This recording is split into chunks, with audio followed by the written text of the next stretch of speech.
안녕하십니까. 2025년 2월 7일 금요일입니다. 코페스 군사정보 채널에서 오늘은 외신들이 분석하는 KDDX 사업 한화 현대 공동 수주 이런 주제와 미국이 서필리핀 해에서 B1 폭격기 2대와 필리핀 공군의 FA-50 3대가 초계 비행을 했다고 발표를 했습니다. 그 다음 소식은 미 국방부가 사드 지대공 미사일의 성능 개량을 위해서 록히드 마틴과 28억 달러의 계약을 체결했다는 소식을 전해드리기로 하겠습니다. 오늘 첫 번째 전해드리는 KDDX 사업에 대한 이야기는 이게 아주 작게 볼 이야기가 절대 아닙니다. 한국 사람들은 벌써 다 잊어먹었겠지만 얼마 전에 한화가 현대중공업의 KDDX 도면 기술 유출 사건에 대한 고소고발을 취소한다. 이런 소식에 대한 기억을 하시는 분이 별로 없을 겁니다. 그리고 그런 배경에는 본 채널에서는 말씀을 드렸지만은 바로 캐나다 잠수함 사업건 때문에 그런 겁니다. 거기다가 현실적인 트럼프가 미국 대통령으로 임무를 수행하자마자 첫 번째로 도마 위에 올라온 군 개혁 과제 중에 하나가 바로 해군입니다. 트럼프는 미국 조선소를 망치고 있는 법을 다 개정하겠다 이렇게 선언을 했고 미 해군력이 나락으로 떨어지고 있는 것을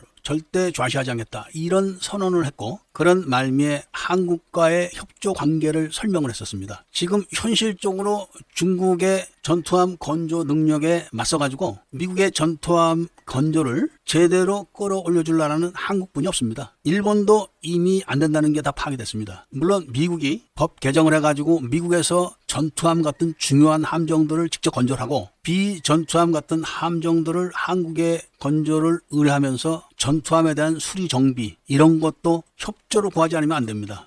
캐나다 잠수함 사업이 60조입니다. 알려진 게 미국의 수송선, 기타 비전투함들과 전투함의 수리 정비 이런 것도 캐나다 잠수함 사업 규모 이상 될 거라고 합니다. 이렇기 때문에 갑자기 한화가 현대중공업에 대한 고소 고발 등을 다 취하를 했고 그때부터 2년 동안 미뤄졌던 KDDX 사업에 대한 이야기가 불거져 나온 상황에서 현대중공업과 하나오션이 KDDX 건함 사업의 지정업체로 다 지정이 된 겁니다. 외신들은 이런 전부를 보도를 하고 있는 겁니다. 그러니까 한국 정부가 이런 조치를 취한 것은 KDDX 사업을 양분해서 같이 진행하는 방향으로 갈 것이다. 그리고 나서 캐나다 잠수함 사업과 미국 전투함 정비 유지 그리고 신형 비전투함들에 대한 건조 이런 것들이 어마어마하기 때문에 두 회사의 경쟁을 정부가 개입을 해서 누그러뜨리고 있다 이런 겁니다. 과거 본 채널의 영상을 오래 구독하신 분들은 중국 함정의 실체를 잘 아실 겁니다. 파도의 함정에 문이 직격을 당해가지고 함체가 찌그러져가지고 문이 닫히지 않아가지고 물이 막 들어와서 모든 해군 수병들이 바가지를 들고 물을 퍼가는 진짜 동영상을 봤었을 겁니다. 함정의 선체와 문짝도 이런데 문제는 중국산 엔진이 내구성이 바로 그래서 함정들의 작전 성능이 아주 취약합니다. 그렇지만 함정을 붕어빵 찍듯이 막 찍어내는 그 앞에서 미국도 어쩔 수 없기 때문에 미국의 법 개정을 해가면서 한국에 도움을 요청하고 있다 이런 말입니다. 외신들은 이런 상황을 전하면서 앞으로의 귀추가 주목된다는 전망을 내놨다는 소식을 전하고 다음 이야기는 미국이 본토에 있는 B1 폭격기를 서필리핀 해역을 방어하기 위해서 4대를 괌으로 이동시켰습니다. 그런데 그중에 2대가 며칠 전에 서필리핀 상공에서 필리핀 공군의 FA-50 전투기 3대와 조우를 해가지고 합동